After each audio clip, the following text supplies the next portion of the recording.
Bonjour, bienvenue sur Studiopath et mon tuto. Bonjour à tout le monde, nous voici arrivés au dernier tuto de cette série, c'est-à-dire de mettre en couleur de manière vectorielle, on va dire, puisque dans Clip Studio Paint, on sait mélanger les vecteurs et les pixels. Mais comme vous le voyez ici, la dominante, ce sont des calques de vecteurs. Pour terminer ce robot, ce que je vais faire, c'est mettre en fait le trait en couleur comme j'avais fait dans mon premier tuto colorisation 1.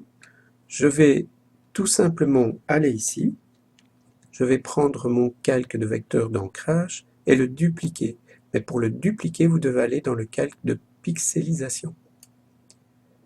Parce que si vous allez dans le calque de vecteur, vous ne savez pas le dupliquer. Donc pour dupliquer dans le calque de pixels.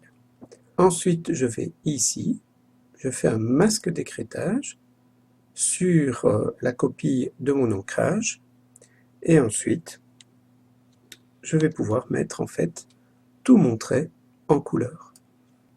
Alors c'est à vous de choisir si vous mettez tout votre trait en couleur ou si vous faites chaque fois le trait de l'aplat. Par exemple ici, ce sera en jaune, le trait sera en jaune. Ici c'est en brun, le trait sera en brun et ainsi de suite. Je vais chercher une plume, je la mets à 1000 et j'ai décidé en fait de choisir le brun foncé pour faire tout mon personnage.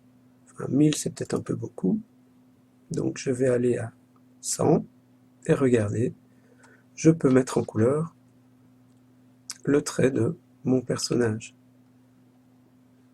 Si je vais voir de près et que je l'agrandis, je fais édition, changer la résolution de l'image, je la mets à 100 sur 70, je fais OK. Je vais vérifier si mon trait reste toujours bien lisse, s'il est toujours vectoriel. Donc comme vous pouvez le constater, lorsque vous utilisez le masque d'écrêtage dans un calque de vecteur, eh bien vous voyez que le trait change également. Ce n'est plus de gros pixels mais de petits pixels. Ok, j'espère que c'est bien compris pour vous. C'est assez simple. Donc je vais chercher mon calque ici. Je le double dans le calque de pixels. Une fois que je l'ai obtenu, je mets le masque d'écrêtage dessus. Et ensuite, je peux passer tout mon trait en couleur. Et lorsque je vais le grandir, mais vous voyez, c'est tout lisse. Je suis revenu à la petite taille de 21 sur 14. En sachant cela, je vais faire un logo sur le bras de mon robot. Pour ça, je vais aller en dessous de mon calque d'ombre. Je vais créer un calque de vecteur que je mets en rouge. Et je vais faire un logo dessus. Je prends la plume numéro 8, je prends le rouge, je fais une espèce de petit logo, voilà, comme ça par exemple, pourquoi pas, je le remplis,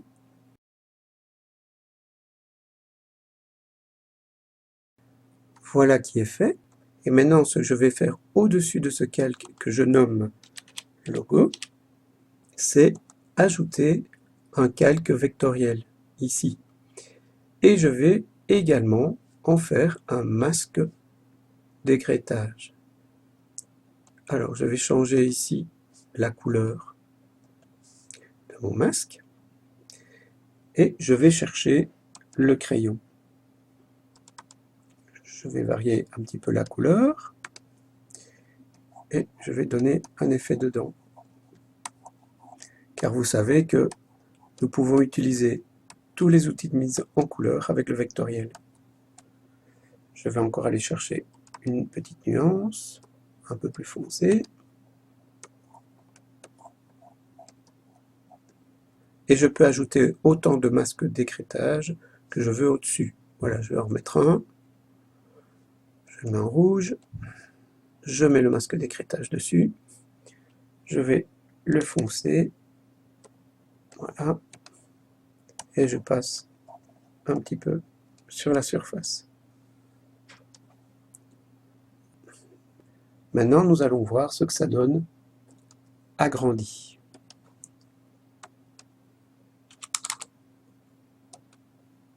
Ben, comme vous voyez, mon trait est bien lisse. Je n'ai pas de gros pixels. Par contre, ce que je peux faire, c'est corriger. Vous voyez, j'ai des petites ouvertures, une ici, une là et une là. Pour ça, ce n'est pas difficile. Vous retournez à l'endroit où vous avez mis la couleur.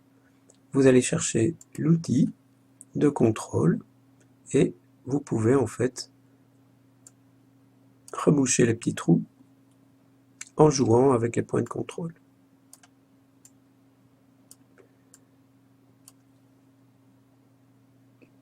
Je reviens au petit format. Je vais terminer tous les traits de mon personnage avec ma plume sur mon calque d'écrêtage ici. Pour rappel, pour faire le logo, j'ai simplement été chercher un calque de vecteur qui est apparu ici. J'ai fait le dessin sur ce calque et ensuite j'ai demandé qu'il devienne des masques d'écrêtage. Et j'ai pu travailler dedans avec le crayon et je peux travailler vraiment avec tous les outils de mise en couleur sur la surface. J'espère que j'ai été assez précis. Je vous souhaite de bien vous amuser. Un bon travail. Je vous dis à bientôt et merci.